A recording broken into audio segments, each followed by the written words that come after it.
हरे राम राम राम हरे हरे, हरे कृष्ण कृष्ण कृष्ण हरे हरे, हरे राम ராம ராம பண்ணி அந்தந்த க்ஷேத்திரங்களை தீர்த்தமாடி இப்படியே பாரத தேசத்தை பவித்திரமாக்கியிருக்கார். தீர்த்தங்கள் எல்லாம் ராமர் ஸ்நானம் பண்ணினதுனால பவித்திரமாயிடுத்து. பாரத தேசமே அவருடைய திருவடி பட்டதுனால பவித்திரமாயிடுத்து. அப்பேற்பட்ட ஒரு அவதாரம் ராமாவதாரம்.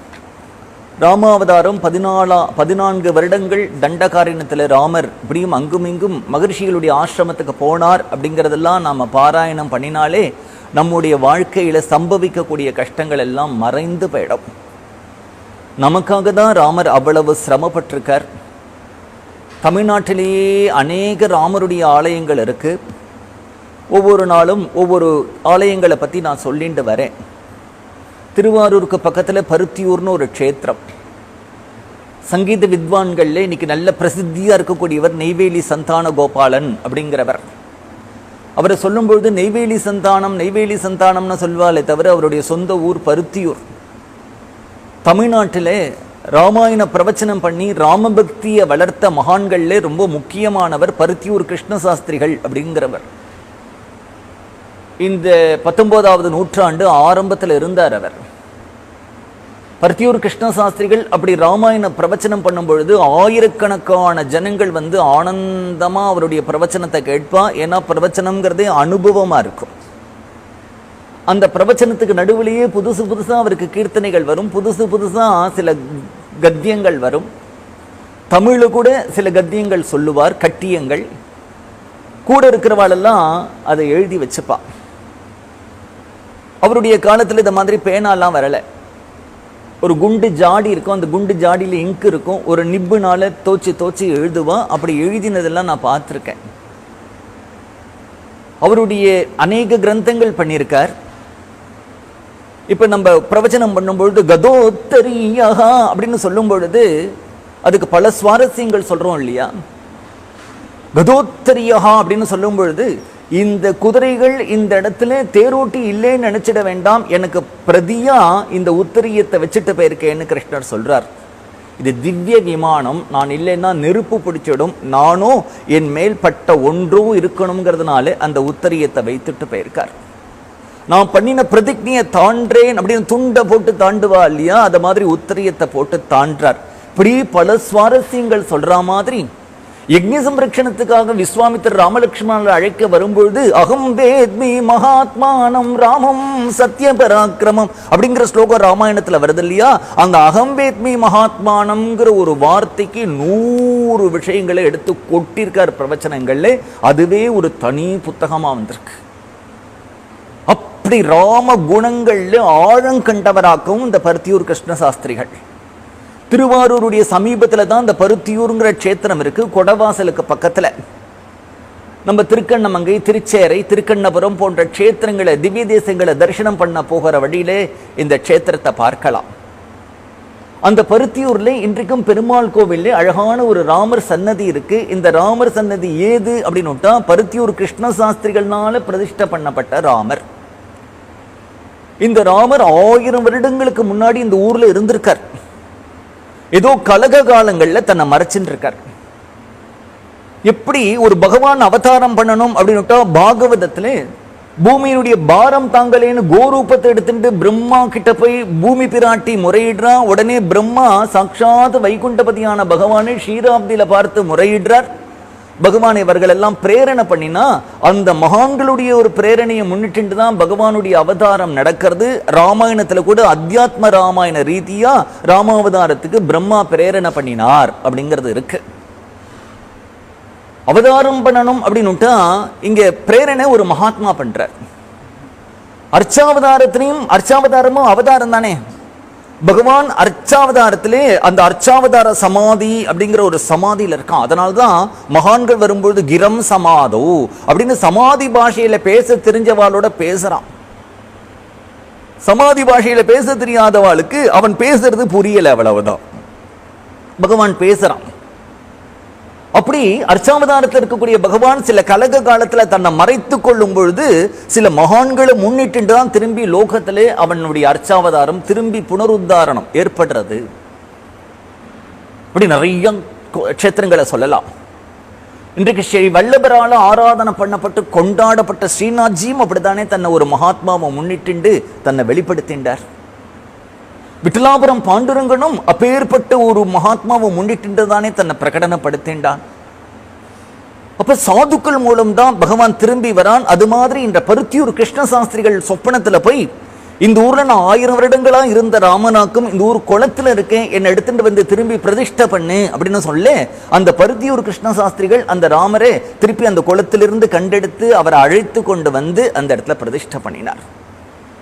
ஒரு சுவாமியை இவ்வளவு காலம் ஆராதனை பண்ணிட்டா அந்த சுவாமியுடைய சாநித்தியம் என்றைக்கும் அதுல இருந்துட்டே இருக்கும். அது போகவே போகாது. தகுந்த அதிகாரிகள் வரும்பொழுது அந்த தகுந்த அதிகாரிகளை முன்னிட்டு தானும் வெளியில வந்துடுவார். இப்படி அந்த பருத்தியூர்ல இருக்கக்கூடிய ராமருடைய அழகுல சொக்கி போன சில திருடர்களுக்கு அந்த ராமரை தான் கூப்பிட்டு போய் வச்சுக்கணும்னு ஆசை வந்துடுத்து.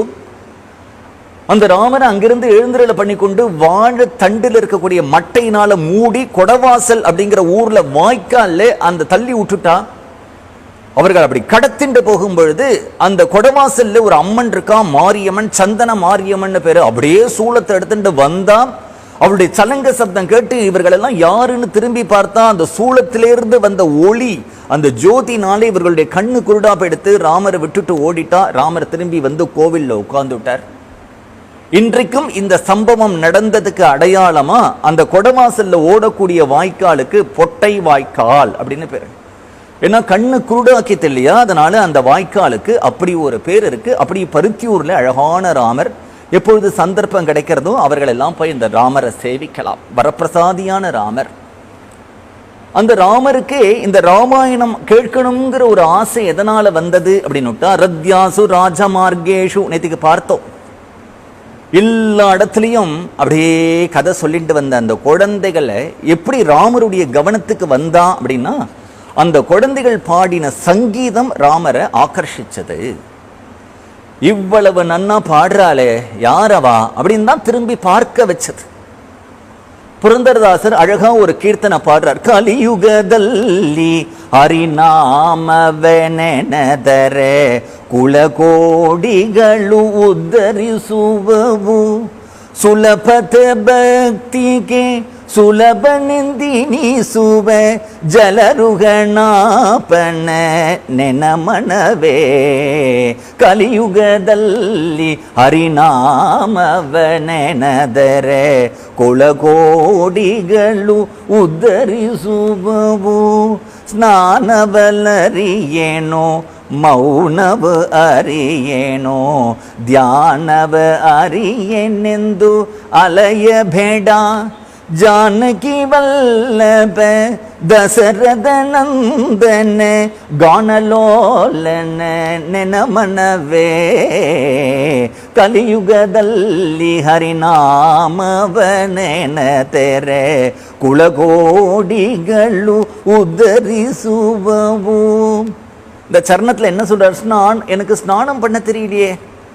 ஸ்நானம் பண்ண தெரியலன்னா நான் பிராத ஸ்நானம் பண்ண தெரியல, மாத்தியானிகம் பண்ண ஸ்நானம் பண்றதில்லை, சாயங்காலம் ஸ்நானம் பண்றதில்லை, பண்ணினாலும் நம்ம கழுத்து வரைக்கும் குளிச்சுட்டு போய்டுறோம், தலைக்கு ஸ்நானம் பண்றதில்லை. ஒரு மணி நேரம் நம்மளால மௌனமா இருக்க முடியல. தியானம் பண்ணணும் அப்படின்னுட்டா மனசு அடங்க மாட்டேங்கிறது. இப்படி இருக்கக்கூடிய நான் எப்படி கரையேறதுன்னு பார்க்கறியா? ஒன்னும் கவலைப்படாது. ஜானகி வல்லப தசரத நந்தன கானலோலன்னு பதம் போடுறார். இதெல்லாம் தெரியாட்டா அவனுக்கு போனா போறது. பகவானை பாட தெரியுமா? நன்னா பாடு. கானலோலன நெனமனவே. அதனாலதான் கானலோலன்கிற பதம் போடுறார். பகவானை சங்கீர்த்தனம் பண்ணிட்டே அது போரும். சரி, அதுக்கு கூட ஸ்ருதி லயம்லாம் பாட தெரியணுமே சுவாமி. மந்திரவனரியேனோ நேந்திரவனரியேனோ தந்திரவனரியெந்து அலையபேடா. எனக்கு மந்திரம் தெரியலையே, தந்திரம் தெரியலையே, எந்திர சந்தத நித்யானந்த அந்த பகவானுடைய நாமவ ಏಕ ನಾಮತೆ ಚಿಂತೆಗಳಿಲ್ಲದೆ ನೆನಮನವೇ ಕಲಿಯುಗದಲ್ಲಿ ಹರಿನಾಮವ ನೆನೆದರೆ ಕುಳಗೋಡಿಗಳು ಉದ್ಧರಿಸವು. சங்கீர்த்தனம் தெரிஞ்சா பாடு, சங்கீர்த்தனம் தெரியலையா பேசாம உட்கார்ந்துட்டு ராம ராம ராம ராம ராம ராம ராம ராம ராம சந்தத நித்யானந்த நாமவ சிந்தகளில்லே நெனமனவே அப்படிங்கிறார். அயோத்தி வீதிகளில் இந்த குழந்தைகள் ஆச்சரியமா ராமாயண கதை அங்கங்க சொல்லிட்டு இருந்தார். ஒரு ரிஷி உபவீதம் கொடுத்தார், ஒரு ரிஷி மௌன்சி கொடுத்தார், ஒரு ரிஷி மேக்கலை கொடுத்தார், ஒரு ரிஷி கோடாலி கொடுத்தார், ஒரு ரிஷி காஷாய வஸ்திரம் கொடுத்தார். இப்படி அவரவர்கள் அந்த குழந்தைகளுக்கு மந்திராட்சத்தினால ஆசீர்வாதம் பண்ணினார். ராமர் அந்த கானத்தினால ஆக்கர்ஷிக்கப்பட்ட இந்த குழந்தைகளை நைமிஷாரண்யம்ங்கிற கஷேத்திரத்துல நான் யாகம் பண்ணக்கூடிய காலத்துல அந்த குழந்தைகள் வந்து அங்க கதை சொல்லட்டோம்னு ஏற்பாடு ஆயிடுச்சு. முதல் ராமர் என்ன ஆசைப்பட்டார்னா பெரிய ராஜசூய யாகம் பண்ணணும்னு ஆசைப்பட்டார். ராமர் எப்பொழுதுமே தான் ஒரு முடிவு எடுக்க மாட்டார், தன் கூட இருந்தவர்களை சேர்த்து கலந்து ஆலோசித்து முடிவெடுக்கிறதுங்கிறது ஒரு பெரியவாளுக்கு ஒரு வழக்கம். இப்படிதான் பெரியவர்கள்லாம் நடந்துப்பா. அப்படி விபீஷ்ண சரணாகதி கட்டிடத்திலையும் எல்லாரையும் கூப்பிட்டு ஒரு ஆலோசனை கேட்கிறார் இல்லையா, அது மாதிரி லக்ஷ்மண ஆழ்வார் அவரை கூப்பிட்டு கேட்கிறார் ராமர், லக்ஷ்மணா நான் ஒரு ராஜசூய பண்ணலாம் இருக்கேன், நீ என்ன நினைக்கிற அப்படிங்கிறார். ராஜசூயை பண்ணணும் அப்படின்னுட்டா எல்லா தேசத்து ராஜாக்களையும் ஜெயிச்சுட்டு வரணும். அண்ணா நம்மள்ட்ட விரோதம் பாராட்டுறவாலே இல்லை, நமக்கு எதுக்கு ராஜசூயம்? மேலும் நம்ம அப்பா புத்திரகாமேஷ்டி பண்றதுக்கு முன்னாடி ஒரு அஸ்வமேதம் பண்ணினார் தான் நம்ம கேள்விப்பட்டோம், அதனால நம்ம அஸ்வமேதம் பண்ணுவோம். அப்பா அஸ்வமேதம் பண்ணினது சரையூ நதியினுடைய உத்தர தீரத்துல. நாம இந்த அஸ்வமேதத்தை எங்க பண்ணுவோம்னா கோமதி நதி தீரத்துல நைமிஷாரண்ய கஷேத்திரத்துல இந்த அஸ்வமேத யாகத்தை பண்ணுவோம் அப்படின்னு உடனே லக்ஷ்மணர் சொன்ன உடனே ராமருக்கு அது சரியின் பட்டது ஏத்துண்டார். எதிர்ந்த உடனே என்ன பண்ணினார் அப்படின்னா வசிஷ்டர், ஜாபாலி, மார்க்கண்டேயர், காஷ்யபர் போன்ற மகரிஷிகள்லாம் கூப்பிட்டு அவ அப்பா சொன்ன மாதிரி நான் அஸ்வமேத யாகம் பண்ண போறேன், நீங்க எல்லாம் கூட இருந்து எனக்கு அனுகிரகம் பண்ணி நடத்தி கொடுக்கணும்னு கேட்டா அவள்லாம் சந்தோஷப்பட்டா. அந்த அஸ்வமேத யாகத்துல யாரெல்லாம் கலந்துட்டார்னா ஜனகர் வந்தார், அங்கிருந்து காஷிராஜன் வந்தான், யுதாஜித் வந்தான், விபீஷ்ணர் வந்தார், அதே மாதிரி சுக்ரீவ ராஜா வந்தார், ஹனுமார் வந்தார் அப்படிங்கிறார். அத்தகைய அந்த அஸ்வமேத யாகத்துல தான் இந்த குழந்தைகள் உட்கார்ந்து கொண்டு ரொம்ப ஆச்சரியமா பகவத்குணம் ராம குணங்களே அப்படி ராம கதா வர்ஷியா அமிர்தமா அப்படியே சொல்லிட்டு இருக்கா. ராமாயணம் மொத்தம் 537 சர்க்கங்களை கொண்டது. அந்த 537 சர்க்கங்கள்ல இந்த குழந்தைகள் நித்தியம் 20 சர்க்கங்கள் வீதியா நித்தியம் கதை சொன்னா அப்படின்னு உத்தரகாண்டத்துல சொல்றார். நித்தியம் 20 சர்க்கங்கள் அப்படியே சொல்லிட்டு வர ராமர் கேட்டுண்டே இருக்கார். ராமர் லோகத்துல 11,100 வருஷங்கள் வாழ்ந்தார் அப்படிங்கறத நம்ம சொல்றோம். அதுல 1000 வருடங்கள் சீத்தை இல்லாமல் வாழ்ந்தார். சீத்தை முன்னாடியே கிளம்பி போயிட்டா. இந்த ராமாயண பிரவச்சனம் முடிந்தது. ஒரு பிரவச்சனம் பண்ணினவாளுக்கு ஏதாவது ஒரு சம்பாவனை பண்ணணும் இல்லையா, மரியாதை பண்ணணும். ஒரு மாலை போடுவா, ஷால் போடுவா, ஏதாவது வச்சு கொடுப்பா. அந்த பிரவச்சன கர்த்தாவை பத்தியும் பிரவச்சனத்தை பத்தியும் 4 வார்த்தை பேசுவா. ராமச்சந்திர பிரபு யாரங்கே அப்படின்னு கை தட்டுறார். ஒருத்தர் ஓடி வந்து இப்படி நிற்கிறார். உடனே ராமர் சொல்ல 18,000 பொற்காசுகளை கொண்டு வா அப்படிங்கிறார். நல்ல தகடி 18,000 பொற்காசுகள்லாம் வரும்பொழுது அந்த குழந்தைகளுக்கு சம்பாவனை கொடுக்கும் பொழுது அந்த குழந்தைகள் வினயத்தோட மறுத்துடுறா, வேண்டாமே அப்படிங்கிறா. ஏன் இல்லை, எங்க குருநாதர் எங்களுக்கெல்லாம் உபன்யாசம் பண்றதுக்கு தான் கத்து கொடுத்திருக்கார், சம்பாவனை வாங்கிக்கிறதுக்கு கத்து கொடுக்கல. யார் உங்க குருநாதர்? வால்மீகி. சபைக்கு வந்திருக்காரோ? இல்ல. யார் அங்கே? வால்மீகி ஆசிரமத்திலேருந்து வால்மீகி சபைக்கு அழைத்து வரும். வால்மீகி ஒரு பல்லக்கில் வரார், பின்னாடி 3 பல்லக்கில் பிராட்டி வரா. 3 பல்லக்கில் யார் வரான்னு எல்லாரும் பார்க்கும்போது சீத்தை கீழே இறங்குறா. காவி உடையினாலே உடம்பு முழுக்க மூடிண்டு கையில ஜபமாலை வச்சுண்டு அப்படி சன்னியாசினி போல இருக்கார், தபஸ்வினி போல. எல்லாரும் பார்த்து நடுங்கி போயிட்டா. சிம்மாசனத்துல உட்கார்ந்துட்டு பட்ட மகிழ்ச்சி எங்க? இப்ப ஒரு காவி உடை தரிச்சுண்டு ஜபமாலையை கையில வச்சுண்டு தபஸ்வினியா இருக்கக்கூடிய இந்த சீத்தை எங்கேன்னு பார்த்து எல்லாருக்கும் கை அப்படியே தன்னை அறியாம கூப்பிடுத்து அவளை பார்த்து வால்மீகி சொல்ற, ராமா இந்த ராம சரித்திரம் முழுக்க நான் என்ன எழுதியிருக்கேன்? நீ சத்தியசந்தன், சொன்ன சொல்ல காப்பாத்துறவன் எழுதியிருக்கேன். நான் எழுதினதை நீ சத்தியம் பண்ணணும் இல்லையா?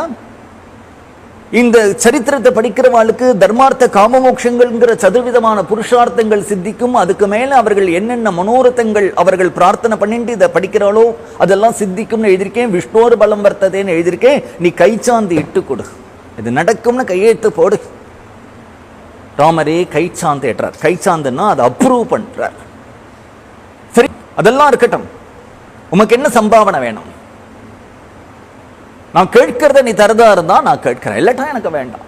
கேளும் அப்படின்னு கேட்டு போறீர். எம்மால கொடுக்க முடியாததை. ஈரேழுகத்துக்கும் பிரபு அதிபதி இல்லையா? அவரால் கொடுக்க முடியாதது என்ன இருக்கு?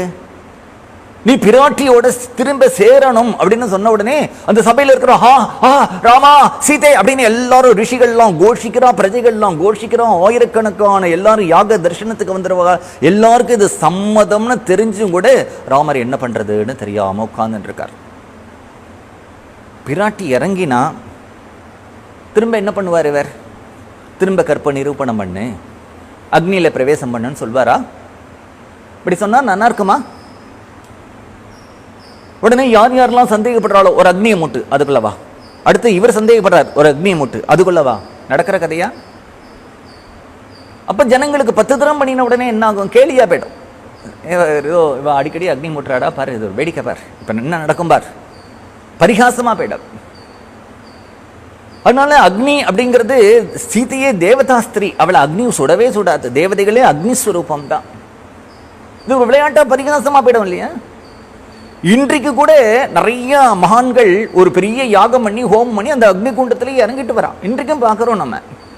அவளையே அக்னி சுடுறது இல்லையே, அப்புறம் சீதையா சுற்ற போறது. அதனால சீதை என்ன பண்றா அப்படின்னா பூமி பிராட்டிய பிரார்த்தனை பண்றா. பூதலாத்து உத்திதம் திவ்யம் சிம்மாசனம் அனுத்தமம் திரியமானம் சிரோபிது நாகைஹி அமித பராக்கிரமைஹி திவ்யம் திவ்யேன வபுஷா திவ்யரத்ன விபூஷிதைஹி தஸ்மின் து தரணி தேவி பாஹுப்யாம் கிருஹ்ய மைதிலீம் ஸ்வாகதேன அபிநந்தியேனாம் ஆசனே சோபவேஷயத் தம் ஆசனாகதம் திருஷ்ட்வா பிரவிஷந்திம் ரசாதலம் புஷ்பவிருஷ்டிஹி அவிச்சின்னா திவ்யா சீதாம் அவாகிரத். அந்த பூமி பொளந்தது. அந்த பூமியிலிருந்து ஒரு மேல ஒரு சிம்மாசனம் வந்தது. அந்த சிம்மாசனத்துல ஏறி அப்படி உட்கார்ந்துருக்கா. சீதை கிட்ட அவ்வளவு ஒரு பெண்களுக்குடைய நளினமும் இருக்கு, ஒரு கம்பீரமும் இருக்கு. நளினம் ஸ்திரீ சுபாவத்தினால, கம்பீரம் எதனாலனா தன்னுடைய பாதிவர்த்தியத்தினால.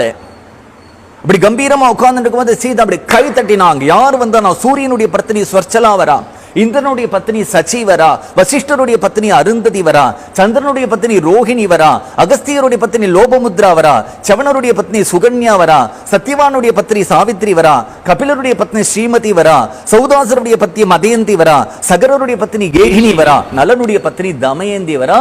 அத்தனை பேர்களும் சீதையை பார்த்து சீதா அப்படி அந்த சிம்மாசன ஒரு பதிவிரத கீழே உட்கார்ந்து சீதையினுடைய திருவடிகளை தாங்கிக்கிறா. இன்னொரு பதிவிரதை அப்படி சாமரத்தை பிடிக்கிறா. இன்னொரு 2 பதிவிரதைகள் அப்படி சாமரம் போடுறா. இன்னொரு 2 பதிவிரதைகள் அப்படி பன்னீர் தூவரா. 2 பேர் இப்படி காவலுக்கு வாசல்ல இருப்பாளே அது மாதிரி கோல் பிடித்து நிற்கிறா. தேவர்கள்லாம் அதை பார்த்து புஷ்ப மாதிரி மேலேந்து கொட்டின்றே இருக்கு. துந்துபி முழங்குறது, மங்களவாத்தியங்கள்லாம் முழங்குறது, லோகமே ஆச்சரியப்படுறது. இத்தகைய நலாயினி, சாவித்ரி, தமயந்தி, அருந்ததி, லோபமுத்ரா போன்ற மகா பதிவிரதைகளே உலகம் பார்த்து பிரமிச்சு போயிடுத்து. அந்த பதிவிரதைகளால கொண்டாடப்படக்கூடிய பதிவிரதா சிகாமணி இவள் அப்படின்னு லோகத்துல ஸ்தாபிச்சால் சீதை. ஒரு நிரக்ஷர குட்சியை பார்த்து ஒரு வித்வான் இவன் வித்வான் ஒத்துப்பானா? சாதுக்கள் தலையை வெட்டினாலும் ஒரு அசத்த போய் மகாத்மான்னு ஒத்துப்பாளா? இத்தகைய பதிவிரதைகள்லாம் அத்தகைய சீத பதிவிரதா சிகாமணி அல்லன்னா அவளுக்கு சேவை பண்ணுவாளா? இதனால என்னுடைய பாதிவிரதத்தை நிரூபித்தது போரும், திரும்பி திரும்பி இந்த லோகத்துல நான் நிரூபிக்க வேண்டிய அவசியம் இல்லை, இருக்க வேண்டிய அவசியம் இல்லைன்னு பூமி பொளந்தது. பிராட்டி உள்ள போயிட்டா. எந்த பூமியிலிருந்து ஆவிர்பாவம் ஆனாலோ அந்த பூமியிலே திரும்பி போய் மறைந்தாள். அப்படிதான் இந்த யஜ்ஞத்துல பூர்த்தியில நடந்தது.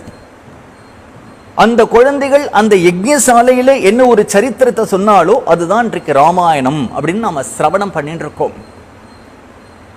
அந்த ராமாயண கதையை ஆரம்பிக்கும் பொழுது இந்த குழந்தைகள் என்ன சொல்றது, மனுனா மானவேந்திரினாம் இக்ஷுவாகு வம்சத்திலே ஒரு காலத்துல இந்த பூமி முழுக்க அவர்கள் எல்லாம் ராஜ்ய பரிபாலனம் பண்ணினா. அந்த வம்சத்திலே சகரர்னு ஒரு ராஜா வந்தா, அவரால் தான் சாகரம் வெட்டப்பட்டது. அந்த சகரருக்கு 60,000 குழந்தைகள், எங்க போனாலும் இந்த 60,000 குழந்தைகளுடைய அவர் சஞ்சாரம் பண்ணுவார். அந்த வம்சத்துல வந்த ராஜாக்களுடைய சரித்திரங்கள் எல்லாம் நாங்கள் சொல்ல போறோம்.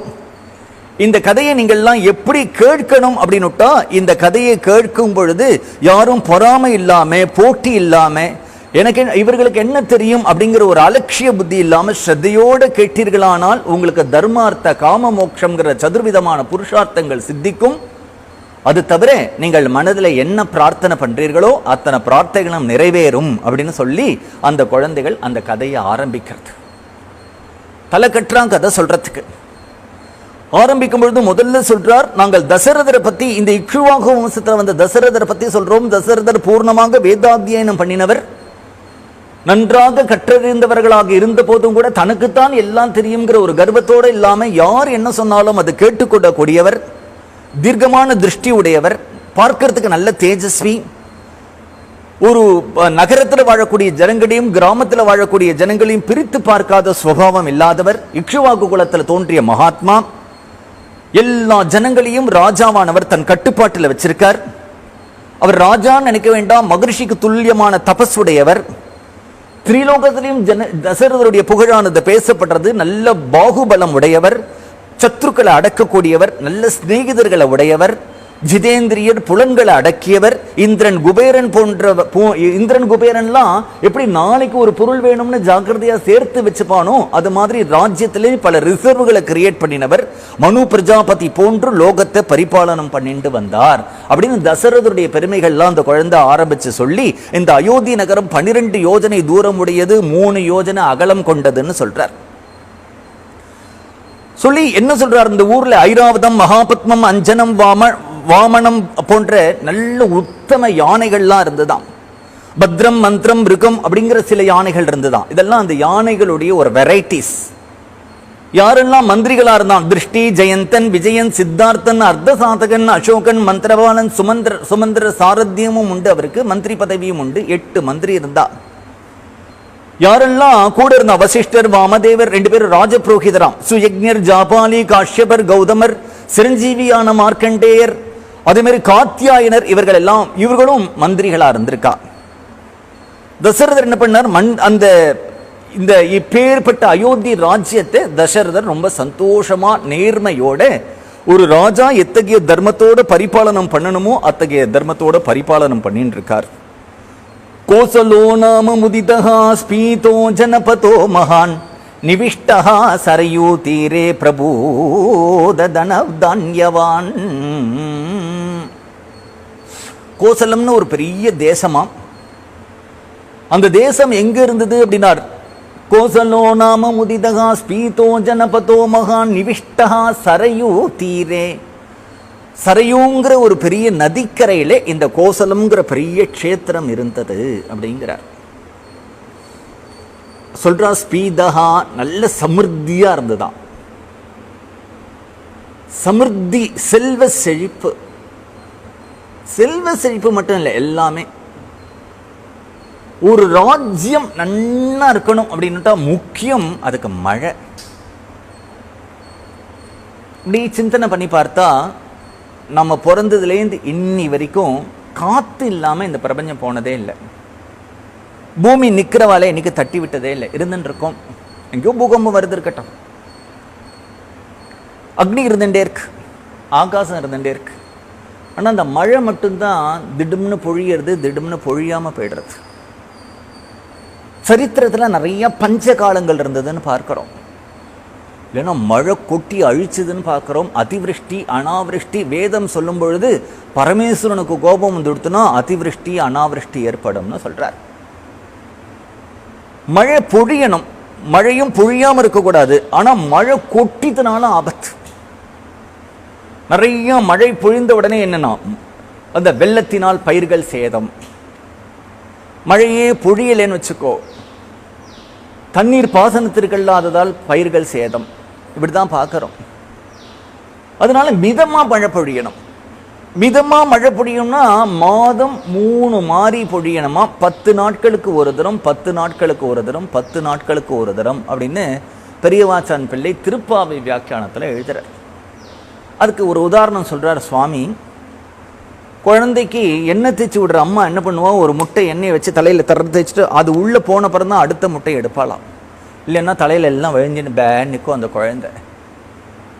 அந்த எண்ணெய் தேய்த்து விடக்கூடிய தாயார் அந்த எண்ணெயை சிரசு முழுக்க இழுத்துண்ட பிறகு அடுத்த முட்டை எண்ணெயை வைக்கிற மாதிரி பூமி தீர்த்தத்தை இழுத்துண்ட பிறகு அடுத்ததான் மழை பொழியணுமாம். 10 நாட்களுக்கு ஒரு தரம். அதனால மாதம் மும்மாறி. அப்படி எங்க ஒரு நாகரிகமும் ஒரு நதிக்கரையில தான் வளர்ந்துருக்கு. அது இந்தியாவா இருந்தாலும் சரி, வெளிநாடுகளா இருந்தாலும் சரி. சரித்திரத்தில் படித்தாலும் நைல் நதிக்கரை நாகரீகம், சிந்து சமவெளி நாகரீகம். தமிழ்நாட்டிலேயே இப்போ தமிழ்நாட்டிலேயே இவெல்லாம் திருநெல்வேலிக்காரா, இவெல்லாம் நார்த் ஆற்காடு, இவெல்லாம் சவுத் ஆற்காடு, இல்லைன்னா இவெல்லாம் தஞ்சாவூர் பக்கம், இப்படிலாம் சொல்றது என்னன்னா நதியை ஒட்டி தான். திருநெல்வேலியில் ஒரு நாகரிகம் வளர்ந்தது தாமிரபரணியை ஒட்டி. நார்த் ஆற்காட்டில் ஒரு நாகரிகம் வளர்ந்தது பாலாத்தை ஒட்டி. தஞ்சாவூரில் ஒரு நாகரிகம் வளர்ந்தது காவிரி கரையை ஒட்டி. சவுத் ஆற்காட்டில் ஒரு நாகரிகம் வளர்ந்தது பெண்ணையாறு மணிமுத்தாரை ஒட்டி. ஏன்னா கிருஷின்னு சொல்லக்கூடிய விவசாயம் தான் முக்கியமான ஜீவன உபாயமா இருக்கிறதுனாலே எந்த இடத்துல ஒரு நதி இருக்கோ அந்த இடத்துல தான் ஒரு நாகரிகம் வளரும். அந்த இடத்துல தான் இந்த இடத்துல சொல்றா ஸ்பீத் ஜனபதோ மகானு. அப்பேற்பட்ட அயோத்தியா பிரபூத தனதான்யவான். மழை நிறைய பொழிஞ்சதுன்னா என்ன பண்றதுன்னா அப்படியே செடி கொடிகள்லாம் ஜில்லு ஜில்லு ஜில்லு ஜில்லு ஜில்லு ஜில்லுன்னு வளர்றது. அல்ல வாட்டர் சோர்சஸே இல்லாத இடத்துல ஒரு தேக்கு மரத்தை வைங்கோ, நம்மள மாதிரி அதுவும் ஒளிப்பிச்சா நாட்டம் இருக்கும்.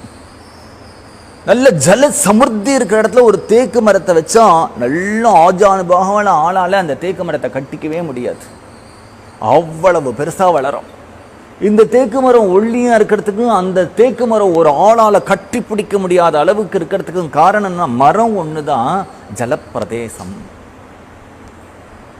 தாமரைப்பூ, அந்த தாமரைப்பூவை மொட்டை வாங்கி இப்படி இப்படி அடிச்சு அதை பிரிச்சோமானால் நன்னாவே இருக்காது.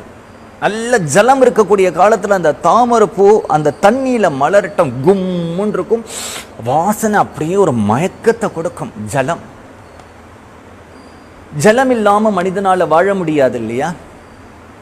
இன்றைக்கு கூட செவ்வாயையோ இல்ல சந்திரனையோ ஏதாவது ஒரு பிளானெட்டை போய் ஆராய்ச்சி பண்றவா அங்க ஜீவராசிகள் இருக்க முடியுமான்னு பார்க்கும் பொழுது அங்க முதல் கேள்வி அவர்களுக்கு என்ன வருதுன்னா வாட்டர் சோர்சஸ் இருக்கா, நீர்வளம் இருக்கா, இருந்திருக்காங்கிறது தானே பார்க்கிறா. அப்ப இங்க சொல்றார் சரையூ தீரே பிரபூத தனதான்யவான். நிறைய விவசாயம், நிறைய. முதல்ல என்ன வேணும் அப்படின்னா சாப்பாட்டுக்கு தானே வேணும். ஒரு இண்டஸ்ட்ரிக்கு போகிறோம், நிறைய டியூப்லைட் ப்ரொடியூஸ் பண்ணுறா, சின்ன சின்னதாக ஸ்க்ரூ ப்ரொடியூஸ் பண்ணுறா. அப்போ அந்த சின்ன சின்னதாக நெட்டு போல்ட் இருக்குது. அந்த அப்படியே டியூப்லைட்டை பார்த்தா அது வாழைத்தண்டு மாதிரி இருக்குது. சரி, இதை சாப்பிட முடியுமா? நட்டெல்லாம் பார்த்தா இன்றைக்கி ஏதோ ஸ்நாக்ஸ் மாதிரி வாயில் போட்டுக்க முடியுமா? ஸ்க்ரூலாம் பார்த்தா ஏதாவது கறி பண்ணி சாப்பிட முடியுமா? இத்தனையும் நடக்கணும்னா ஒரு இடத்துல விவசாயம் நடந்தாதான் இது அத்தனையும். விவசாயம் இல்லைன்னா சாப்பிடவே முடியாது, பஞ்சம் வந்துடும். சமீபத்தில் கூட எத்தியோப்பியா நாடுகள் எல்லாம் பஞ்சம் மக்கள் எப்படி தவித்தா அப்படின்னு பார்த்துருக்கோம். துக்காராமுடைய காலத்திலையும் பஞ்சத்தினால ஜனங்கள் எல்லாம் எப்படி கஷ்டப்பட்டான்னு துக்காராமே அபங்கங்கள்ல பாடிட்டு போயிருக்கார். இன்றைக்கு அதெல்லாம் படிச்சு பார்க்கறதுக்கு கூட ரொம்ப பயமா இருக்கு. இப்படி ஒரு காலம்.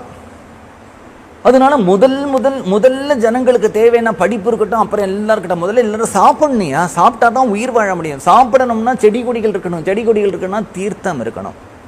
அது இல்லாம ஒண்ணுமே பண்ண முடியாது. அந்த கோஷலையிலே அயோத்தியா நாம நகரி தத்ராசீத் லோக விஸ்ருதா மனூனா மானவேந்திரேனா யாபுரி நிர்மிதா ஸ்வயம். அந்த கோஷலைங்கிற தேசத்திலே அயோத்தியா அப்படிங்கிற ஒரு நகரமானது மனுனா மானவேந்திரேனா, அப்படி அத்தகைய மனு மானவேந்திரர்கள் போன்றவர்களாலே அந்த நகரமானது நிர்மாணம் செய்யப்பட்டது. அந்த தேசம் எப்படி இருக்கு அப்படிங்கிறார். அயோத்தியில் எப்படி யாராவது வீதியில நடந்து போனா காதுல எல்லாரும் குண்டலம் போட்டு இருக்கலாம். யாருடைய காதும் வெறும் காதா இல்லை, அதுவும் குண்டலம்னா வைர குண்டலமா இருக்கான். ஜனநாயகத்துல சொல்றோம் இல்லையா, எல்லாரும் இந்நாட்டு மன்னர்னு எல்லாரும் தலையில கிரீடம் வச்சுருக்காளாம்.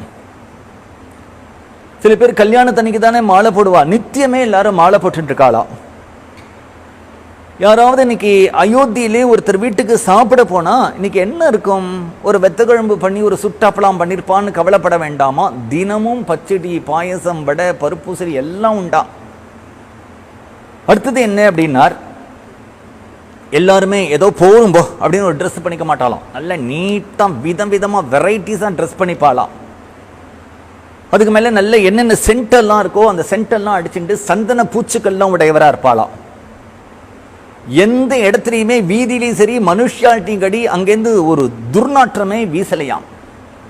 இப்படி வர்ணிக்கிறார் அயோத்தியே வால்மீகி. நா குண்டலி நாம குடி நா ஸ்ரக்வி நால்ப போகவான் நாம் ருஷ்டோ நானுலிப்தாங்கோ நா சுகந்தஸ்ச வித்யதே கஸ்சின்னரோவா நாரீவா நா ஸ்ரீமான் நாப்யரூபவான் திரஷ்டும் சக்கியம் அயோத்தியாயாம் நாபி ராஜன்ய பக்திமான். அயோத்தியிலிருந்து என் பொண்ணுக்கு ஒரு மாப்பிள்ளை வரன் வந்திருக்கு, பையன் பார்க்கறதுக்கு எப்படி இருப்பான்னு தெரியல. கவலையும் படாதீங்க, அயோத்தியில இருக்கிறவா அத்தனை பேரும் மன்மதன் மாதிரி இருப்பா. அப்படியே அயோத்தியிலிருந்து என் பையனுக்கு ஒரு பொண்ணு ஜாதகம் வந்திருக்கு, கவலையே படாதீங்க, ரதி மாதிரி இருப்பா. கஸ்சின்னரோவா நாரீவா நா ஸ்ரீமான் நாப்யரூபவான். அழகா இருப்பான்னு சொல்றேன், பணம் இருக்குமா, நா ஸ்ரீமான் நாப்யரூபவான். பணம் இல்லாதவர்களும் இல்லை, அழகில்லாதவர்களும் இல்லைன்னார். திரஷ்டும் சக்கியாம் அயோத்தியாயாம் நாபி ராஜன்ய பக்திமான். நம்ம எல்லாம் கோவிலுக்கு இன்னைக்கு பிறந்த நாள், கல்யாண நாள், இல்லைன்னா ஏதாவது ராமநவமின்னு போனா என்ன அர்ச்சனை பண்ணுவோம்? நான் நன்னா இருக்கணும், என் மனைவி நன்னா இருக்கணும், என் குழந்தை நன்னா இருக்கணும், என் பேரன் நன்னா இருக்கணும், அப்படித்தானே அர்ச்சனை பண்ணுவோம். அயோத்தி வாசிகள்லாம் என்ன பண்ணுவான்னா, எங்களுடைய ராஜா தசரதர் நன்னா இருக்கணும், எங்களுடைய ராஜா தசரதர் நன்னா இருக்கணும் அப்படின்னு அந்த ஜனங்கள் எல்லாம் அப்படி ராஜா கிட்ட ஒரு பித்ருபக்தி வச்சிருக்காளாம். திரஷ்டும் சக்கியாம் அயோத்தியாயாம் நாபி ராஜன்ய பக்திமான்.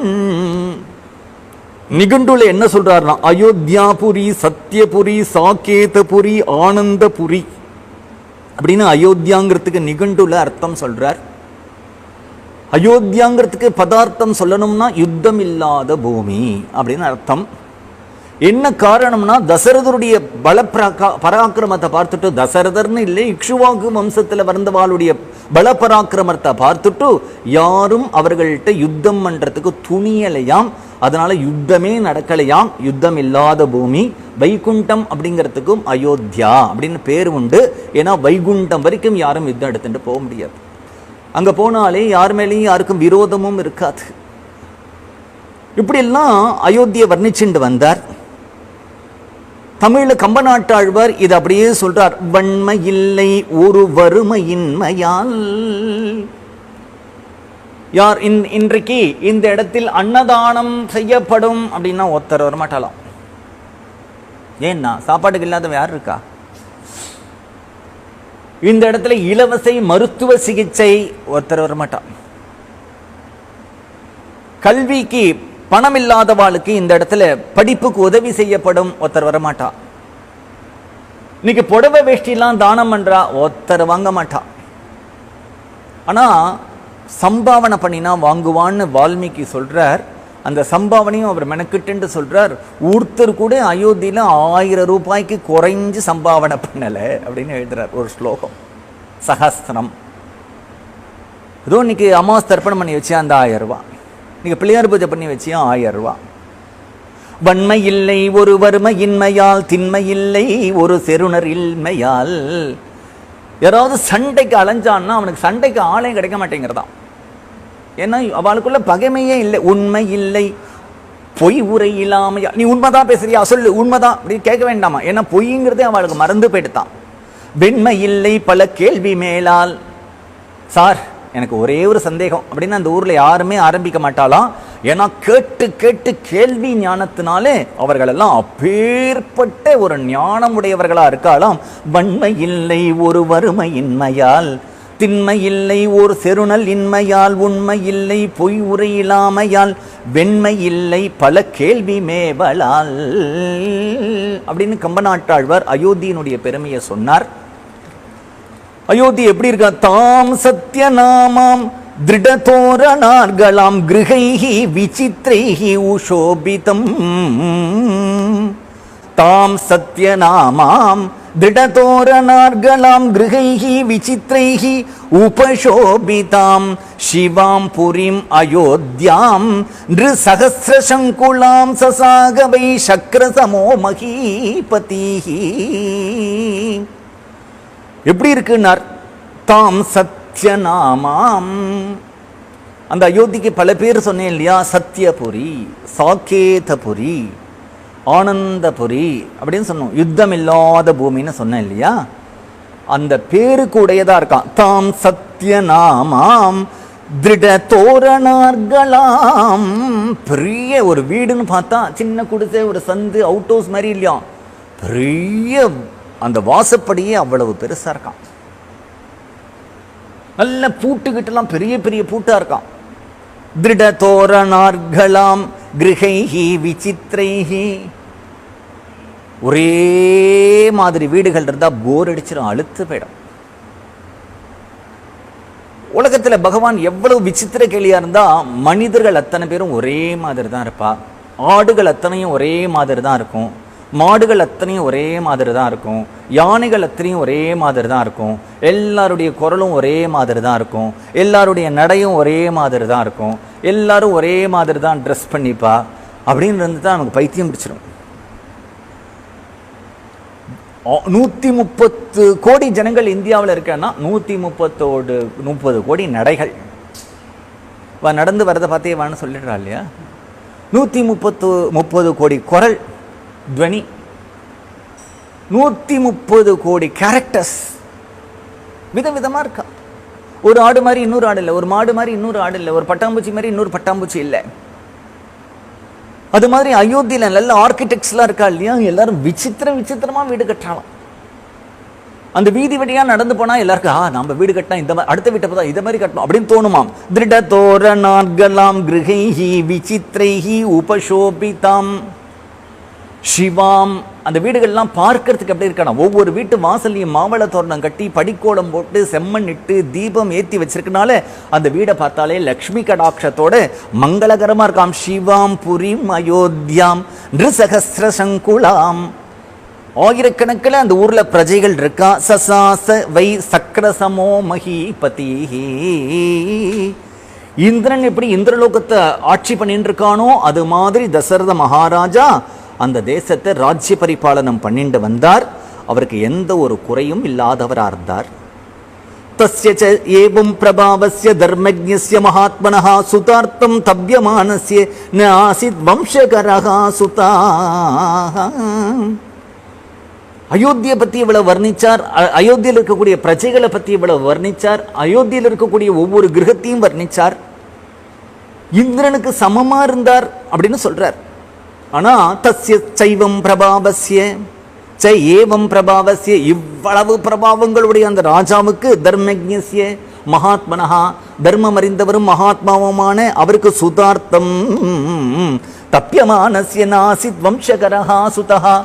அவருக்கு ஒரே ஒரு குறை இருந்துதான். என்ன அப்படின்னா, அவர் வம்சத்தை வளர்க்கறதுக்கு ஒரு குழந்தை இல்லையா. அடுத்த ஸ்லோகத்தில் சொல்றார், மமலா லப்யமானஸ்ய சுதார்த்தம் ந அஸ்தி வை சுகம் ததர்த்தம் ஹயமதேன இக்ஷ்யாமி இதி மதி மமாஹா அப்படிங்கிறார்.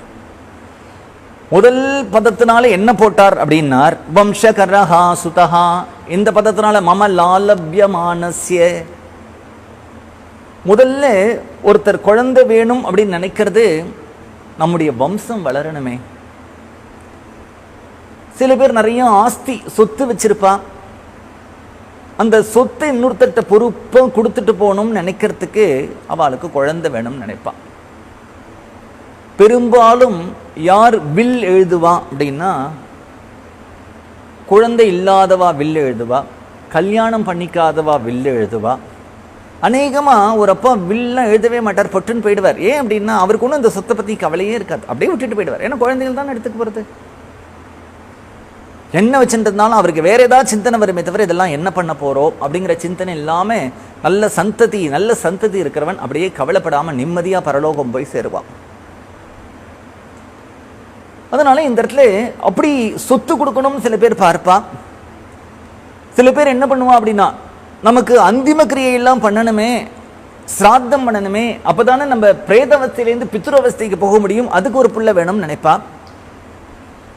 சிலர் என்ன நினைப்பா அப்படின்னா, பாகவதா இருக்கிறவா, நம்ம குடும்பத்துல பரம்பரையா ராமரை பூஜை பண்ணிட்டு வந்தமே, கிருஷ்ணரை பூஜை பண்ணிட்டு வந்தமே, இந்த ராமகிருஷ்ணா மூர்த்தி எல்லாம் பூஜை பண்றதுக்கு ஒரு குழந்தை வேணுமே அப்படின்னு நினைப்பா. அப்படி அவரவருடைய அபிப்பிராயத்தினாலே அவளுக்கு அந்த வம்சம் வளரணுங்கிற ஆசை இருக்கிறதுனால வம்சகரஹா சுதஹா அப்படின்பா. இது முதல்ல. அப்புறம் என்ன வரும்னா, மம லாலப்யமானஸ்ய சுதார்த்தம், கொஞ்சத்துக்கு அந்த குழந்தை பெரியவனானதுக்கு அப்புறம் சொன்னதை கேட்கறதோ சொன்னதை கேட்கலையோ, நம்மளை கொண்டு போய் ஓல்டேஜ் ஹோம்ல விட்டுறதோ, அதெல்லாம் இருக்கட்டும். ஒரு 4-5 வயசு வரைக்கும் அந்த குழந்தைய வளர்க்கறதுல இந்த அப்பா அம்மாவுக்கு ஒரு சுகம் உண்டு. குழலினிது யாழினிது என்பர் தன் மக்கள் மழலை கேளாதவர் அப்படின்னு விட்டார் வள்ளுவர். புல்லாங்குழலிசை யாழிசைலாம் இருக்கட்டும், ஒரு குழந்தை மழலை பேசுறது அதை கேட்டிருக்கியா நீ? பிறந்த குழந்தை அப்படி இருக்கும் பார்க்கறதுக்கு. கொஞ்ச நாள் கழிச்சு அது கை காலெல்லாம் பண்ணிக்கிறது இப்படி இருக்கும். அப்புறம் டபால்னு குப்புறத்திக்கிறது ஒரு அழகு, குப்புறத்தின்ட்டு கையை வச்சுட்டே இப்படி நீஞ்சுறது ஒரு அழகு, அப்புறம் முட்டிக்கால் போட்டுட்டு நீஞ்சுறது ஒரு அழகு, தனக்கு தானே நின்று பொத்து பொத்துன்னு கீழே விழுறது ஒரு அழகு, அப்புறம் யார் கையை பிடிச்சிட்டு நடக்கிறது ஒரு அழகு. இந்த குழந்தைக்கு இவ்வளவு நாள் ஆனப்பறம் டக்குன்னு குப்புறத்திக்கோன்னு யார் சொல்லி கொடுத்தா? திடம்னு தவிழ்ந்து போன்னு யார் சொல்லி கொடுத்தா? முட்டி போட்டு நீஞ்சுன்னு யார் சொல்லி கொடுத்தா? இந்த குழந்தைய நில்லுன்னு யார் சொல்லி கொடுக்கறா? அந்த குழந்தைய நடன்னு யார் சொல்லித்தரா? உள்ளேந்து பரமாத்மா இருந்து சொல்லி கொடுக்கிறாள். எது ஒன்றையுமே இருக்கிறத தூண்ட முடியுமே தவிர இல்லாததை சொல்லி கொடுத்துறவே முடியாது. பள்ளிக்கூடத்தில் நிறைய குழந்தைகள்லாம் உட்காந்துட்டு இருக்கும், பார்த்தா எல்லாம் வாத்தா இருக்கும், துணுன்ட்டு ப்ரீகேஜியில். அந்த பள்ளிக்கூடத்தில் சில சமயம் நான் கூப்பிடும்போது பார்ப்பேன், எல்லாம் குட்டி வாத்து மாதிரி உட்காந்துருக்கும், புஸ்கு புஸ்கு புஸ்குன்னு. அந்த டீச்சர் ஏதாவது ரைம் சொல்லு அப்படின்னா அந்த குழந்தைகள்லாம் ஏதாவது ரைம் சொல்லும், கேட்கறதுக்கு சந்தோஷமா இருக்கும். நான் நினச்சிப்பேன், இந்த குட்டி குட்டியாக வாத்து மாதிரி உட்காந்துருக்கே, 10 பூனை குட்டிகளை கொண்டு வந்து இந்த ஸ்கூலில் சேர்க்க முடியுமா? பூனை குட்டிகளுக்கெல்லாம் ஆல்ஃபபெட்ஸ் ABCDலாம் சொல்லித்தர முடியுமா? நாய்க்குட்டிகளை கொண்டு வந்து சொல்ல முடியுமா? அப்போ இந்த டீச்சர் கற்றுக் கொடுக்கறதுனால இது வரல, இந்த கற்றுக்கிற யோகியதை இதுக்கு இருக்கிறதுனால வருது. அதனால அந்த குழந்தைகளுக்கு டீச்சர் ஒரு காரணமே தவிர உள்ளிருந்து பரமாத்மா தான் சொல்லித்தரான். ஒரு குழந்தை அந்த தாய்மொழியை கற்றுக்கிற ஒரு அழகு. நம்ம அந்த குழந்தை பேசுகிற தாய்மொழியில் பேசுகிறதே எல்லா வார்த்தைகளும் அந்த குழந்தைக்கு நம்ம நிச்சயமாக சொல்லித்தரல. ஒரு 10 வார்த்தை சொல்கிறோம், கிட்டுன்னு பிடிச்சிட்டு அந்த குழந்தை பேசுகிறத பார்த்தா நமக்கே பிரமிப்பாக இருக்குது, இது எங்கேருந்துட்டா அதெல்லாம் கற்றுண்டது அப்படிங்கிறது. அதனால அந்த குழந்தை பிறந்து, அந்த குழந்தை குப்புறத்திண்டு, அந்த குழந்தை நீஞ்சி, அந்த குழந்தை நின்று, அந்த குழந்தை நடந்து, அந்த குழந்தை மழலை பேசி, அந்த குழந்தைக்கு தூளியாட்டி, அந்த குழந்தைக்கு குளிப்பாட்டி விட்டு அந்த குழந்தைய கொஞ்சறதுல ஒரு சுகம் இருக்கு. அந்த சுகத்தை யாரு மமலாலப்யமானஸ்ய சுதார்த்தம் நாஸ்தி வை சுகம். தசரதர் முதற்கொண்டு சக்கரவர்த்தியான அவர் முதற்கொண்டு அந்த சுகத்துக்கு ஆசைப்படுறார். தியாகராஜ சுவாமிகள் அழகா ஒரு கீர்த்தனை பண்றார். ஸ்ரீராம ஜெய ராம ஸ்ருங்கார ராமா, ஸ்ரீராம ஜெய ராம ஸ்ருங்கார ராமா. அந்த கீர்த்தனை சொல்றார். எவ்வளோ மகர்ஷிகள்லாம் பல கோடி பிறவிகளா காட்டுல உட்கார்ந்துண்டு அன்னம் சாப்பிடாம காய்கிழங்குகளை சாப்பிட்டு நித்திரையை விட்டுட்டு சரீர அபிமானத்தை விட்டுட்டு எந்த பிரபுவனுடைய ஒரு திருவடியிலிருந்து ஒரு நகத்தில் இருக்கக்கூடிய ஒரு காந்தியை பார்க்க முடியுமா, ஒரு ஜோதியை பார்க்க முடியுமான்னு பல பிறவிகளாம் தபஸ் பண்ணிட்டு இருக்காளே தசரதா. அந்த பரபிரம்மமானது ராமானு கூப்பிட்டியாப்பான்னு கை கொட்டி வாய்ப்புத்தி உன் முன்னாடி வந்து நிற்கிறதே நீ பண்ணின பாக்கியம்தான் என்ன. ஸ்ரீராம ஜெய ராம ஸ்ருங்கார ராமா அப்படிங்கிறார். மமலாலப்யமானஸ்ய சுதார்த்தம் நாஸ்தி வை சுகம் ததர்த்தம் ஹயமேதேன யக்ஷ்யாமீதி மதிர்மமாம். உடனே நினைக்கிறார் அவர், நான் ஒரு அஸ்வமேத யாகம் பண்ணலான் இருக்கேன் புத்திரனுக்காக அப்படின்னு நினைக்கிறார். 60,000 வருஷங்கள் குழந்தை இல்லை. 60,000 வருஷங்கள் குழந்தை இல்லாத அவருக்கு இப்போ ஒரு அஸ்வமேதம் பண்ணணும் குழந்தைக்காகன்னு தோன்றதுக்கு காரணம் என்ன அப்படின்னா, உலகத்துல எல்லாம் நடக்கிறதுக்கு ஒரு காலம் இருக்கு. பகவான் ரமணர் அப்படின்னா திருவண்ணாமலைக்கு வந்தார். அவருக்கு ஒரு ஞான அனுபவம் ஏற்பட்டு வந்தது ஒரு வயதுலன்னு வச்சுப்போம். ஏன் அவர் இன்னும் 1 வருஷத்துக்கு முன்னாடி வந்திருக்க கூடாது? ஏன் 2 வருஷத்துக்கு முன்னாடி வந்திருக்க கூடாது? ஏன் இன்னும் 2 வருஷம் அப்புறம் வந்திருக்க கூடாது? ஞானம் உள்பட அது சம்பவிக்கிறதுக்கும் ஒரு காலம் உண்டு. அதனால நம்ம ஒரு தியானம் பண்ணக்கூடிய சாதகன் என்ன பண்ணணும் அப்படின்னா, கலியில எல்லாரும் ஏன் நாமா சொல்லு அப்படின்னு சொல்றா அப்படின்னா, சாதாரணமா இந்த யுகத்துல பௌதிகானம் ச பாவானாம் அப்படின்னு பாகவதத்துல சொல்றார் இல்லையா. நமக்கு சின்ன தலைவலி வந்தா பயந்து போயிடுவோம், சின்ன ஜுரம் வந்தா பயந்து போயிடுவோம், சின்ன சிரமம் வந்தா நம்மளால தாங்க முடியாது, சின்ன துக்கம் வந்தா பயந்து போயிடுவோம். ஆனா சாதனைகள் தியானமோ யோகமோ பண்ணிட்டு வரவனுக்கு பலவிதமான துக்கங்கள் சம்பவிக்கும். அது மானசீகமானது. அந்த தீரனா இருந்தாதான் அந்த விக்ஷேபங்கள்லாம் தாண்டி அவனால வர முடியுமே தவிர பலமில்லாதவனுக்கு பைத்தியம் பிடிச்சு போயிடும். அதனால அத்தகைய சாதனைகள் எல்லாம் கலியுகத்தில் இருக்கக்கூடிய ஜனங்களுக்கு சாத்தியம் இல்லை. பௌத்திகானாம் பாபானாச்சே பேசாம நாம சங்கீர்த்தனம் பண்ணின்றது. ஏதோ கலியில தப்பி பிறக்கக்கூடிய சில புருஷர்கள் விட்ட குறை தொட்ட குறையினால அதை பண்ணுவாளே தவிர அவ வழியில நீ போயிடாதே, நீ தீரன் இல்லை, உனக்கு அதெல்லாம் தாங்க முடியாது. அதனால இங்க என்ன சொல்றார் அப்படின்னா, அப்பேற்பட்ட பிரபு அப்பான்னு கூப்பிட்டா வந்து நிற்கிறானே அப்படிங்கிறார். அதனால ஒரு அஸ்வமேதம் பண்ண போறேன்னு இவருக்கு தோன்றதுக்கு 60,000 வருஷம் இல்லாம இன்றைக்கு தோன்றதுக்கு ஒரு காரணம் அப்படின்னா, அன்னைக்குதான் காலம் வந்திருக்கு. நல்ல காலம் தசரதற்கு வந்திருக்கு. நல்ல காலம் தசரத்துக்கு வரத்துக்கு காரணம் என்னன்னா, பகவான் உலகத்திலே அவதாரம் பண்ண போறேன்னு ஒரு சங்கல்பம் பண்ணிட்டான். சங்கல்பம் பண்ணினது மட்டுமில்லை, தசரதன் வயிற்றில் பிறக்க போறேன்னு ஒரு சங்கல்பம் பண்ணிட்டான். தசரதன் வயிற்றில் சத்தியசந்தனா தர்மாத்மாவா அப்பேற்பட்டவனா தசரதன் இருக்கிறதுனாலே தசரதன் வயிற்றில் பிறக்க போறேன்னு சங்கல்பம் பண்ணினதுனாலே பகவானுடைய சங்கல்பம் இவருடைய மனசுல ஒரு எண்ணத்தை தோற்றுவிக்கிறது. ஒரு அஸ்வமேதம் பண்ணணுங்கிற எண்ணம் தோற்றுவிக்கிறது. சரைவா உத்தரே தீரே யஜ்ஞ பூமிர் விதீயதாம் சர்வதா பிராப்ஸ்யதே புத்ரான் அபிப்ரேதாம்ச பார்த்திவாம். சர்வதா பிராப்ஸ்யசே புத்ரான். வசிஷ்டர்கிட்ட போய் சொன்னார். வசிஷ்டர் என்ன சொல்லு, அஸ்வமேதம் பண்ணு பார்க்கலாம், குழந்தை பிறக்குமான்னு பார்க்கலாம் அப்படின்னு சொல்லலை. நல்ல காரியம் தம்பா பண்ணி பார்ப்போமே அப்படின்னு சொல்லலை. என்ன சொல்லிட்டார் அப்படின்னா, சர்வதா பிராப்ஸ்யசே புத்ரான் அபிப்ரேதாஞ்ச பார்த்திவா. உனக்கு நிச்சயமா குழந்தை பிறக்கும், நீ குழந்தை உனக்கு பிறக்க போறது அப்படின்னு சொல்லிட்டார். வசிஷ்டர் எந்த தைரியத்துல சொன்னார் அப்படின்னா, அவருக்கு எல்லாம் தெரியும் இல்லையா, அபரோக்ஷ ஞானி இல்லையா. வைகுண்டத்துல பகவான் தசரதர் புத்திரனா நான் பிறக்க போறேன்னு சங்கல்பம் பண்ணிட்டு தனக்கு அப்பாவா இந்த தசரதர் தலையில அக்ஷதையை போட்டதை அவர் பார்த்துட்டார். பார்த்ததுனால தைரியமா சொல்றார். சரைவா உத்தரே தீரே யஜ்ஞ பூமிச்ச விதீயதாம் சர்வதா பிராப்ஸ்யதே புத்ரான் அபிப்ரேதாஞ்ச பார்த்திவாம். அடுத்து சொல்றார், புத்திரன் வேணும் அப்படிங்கிறதுக்காக நீ ஒரு அழகான வைதிக முறையிலே ஒரு காரியம் பண்றிய சாஸ்திரோக்தமா அப்படின்னா என்ன வேணும்னாலும் சரி, அது மோட்சம்ங்கிறதுனா இல்லை, அது ஐஸ்வர்யமா இருக்கட்டும், பதவி உயர்வா இருக்கட்டும், பதவியா இருக்கட்டும், குழந்தையா இருக்கட்டும், நல்ல மனைவியா இருக்கட்டும், நல்ல கணவனா இருக்கட்டும், நல்ல வீடா இருக்கட்டும், எல்லாம் பகவான்கிட்ட சண்டை போட்டு பகவான்கிட்ட பிரார்த்தனை பண்ணி அவனுடைய கிருபையினால நம்ம பெற்றுக்கொள்றது தான் மங்களகரமாகவும் சாஸ்வதமாகவும் ஆனந்தமாகவும் இருக்கும். அப்படி இல்லைன்னா பேருக்கு பிள்ளையா இருக்கும், அவ்வளவுதான். அதனால இங்க சொல்றார், உனக்கு குழந்தை பிறக்கணுங்கிற எண்ணம் வந்தது பெருசு இல்லப்பா, அந்த குழந்தைய ஒரு சத்காரியம் பண்ணி பகவத் பிரசாதமா அந்த குழந்தையை அடையணும்னு ஆசைப்படுறியே, அந்த விஷயத்துல நான் உன் விஷயத்துல ரொம்ப சந்தோஷம் அடைகிறேன். தஸ் யஸ்யதே தார்மிகி புத்திஹி இயம் புத்திரார்த்தம் ஆகதா தத துஷ்டோ அபவத் ராஜா ஸ்ருத்வா ஏதத் த்விஜபாஷிதாம்.